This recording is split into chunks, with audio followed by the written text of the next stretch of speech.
Meeting with the staff and hearing about all the programs and help they offer made me feel empowered. And then seeing my baby's heartbeat made it all real.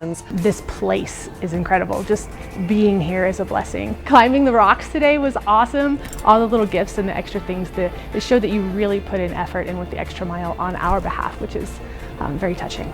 Save the Storks is approaching abortion differently. These women are treated with compassion and love. No shame, anger, pressure, or judgment. We feel the love, we feel the support, and if anybody has trouble trying to figure out where to go or what's next, definitely call the Storks.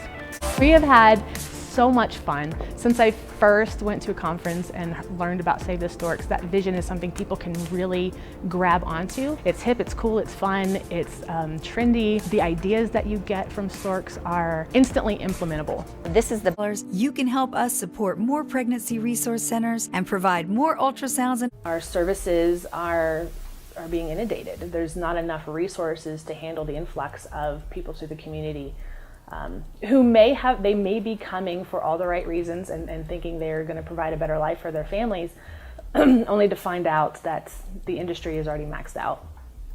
They want to come to get a job as pickers or whatever, and then find that those jobs have long since been taken and accounted for. And they end up with no place to go, no support system, no family, no transportation, bringing their kids with just what they could pack in their car or on their backs. And because my sister smoked weed and her baby turned out fine, it must be all right. And so those are the perceptions that since it's legal, it must be safe. Since it's legal, it must have been researched, it must be approved, it must be okay. Not realizing that we really jumped way too quickly into this to have any really good, solid evidence. Women who are coming in early pregnancy, when we ask them if they use drugs, majority of them will tell us no, until we ask them, well, that includes marijuana. They're like, oh, well, yeah, I do marijuana. And they're like, oh, yeah, my doctor told me, or I hear it's good for nausea, or whatever. And so when we educate them and try to tell them about the effects on the baby, there's been some research showing that when a mother smokes marijuana while she is pregnant, that baby is born with more opioid receptors than a child whose mother didn't smoke. If your mother was pregnant and using, then your brain is primed. And if you, as an adolescent, choose to use it, it's like hardwired in right away. It attaches to the fat cells, so when you start breastfeeding, that's going to still affect the child.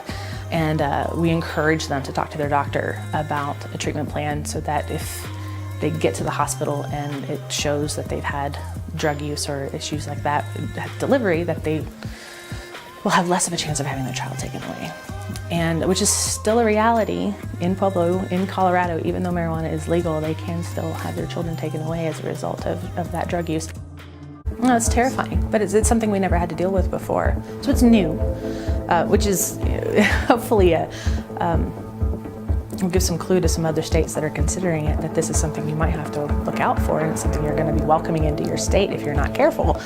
But the cartels they're perpetuating everything. They're infiltrating everything, and we've got these young kids that are joining these groups and these gangs, and they're getting involved, and they're selling, and they're transporting, and then people go missing, and there's these burglaries. We just had a guy a couple days ago, a 70-something-year-old man that was just left to die in his house.